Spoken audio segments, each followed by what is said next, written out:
కష్టాలు కన్నీళ్లు ఎవరికుండో చెప్పండి. అలానే ఏడుస్తూ కూర్చుంటామా? ముందున్న జీవితాన్ని ఆపేస్తామా? ఒక్కసారి సిరివెన్నెల గారు ఏం చెప్పారో వినండి. నిన్నటి నీడలే కను పాపని ఆపితే రేపటి వైపుగా నీ చూపు సాగదుగా. చుట్టుముళ్ళ కష్టమొస్తే కళ్ళు నీళ్ళు పెట్టుకుంటూ కళ్ళు కడిగి స్వాగతించకు. ఒక్క చిన్న నవ్వు నవ్వి సాగనంపకుండా లేనిపోని సేవ చెయ్యకు. మినుగురులా మిలమిల మెరిసే దరహాసం చాలు కదా.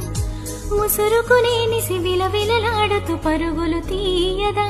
నవ్వే నీ కళ్ళలో లేదా జాబిలి, నవ్వే ముంగిళ్ళలో రోజు దీపావళి. సంతోషం సగం బలం హాయిగా నవ్వమ్మా.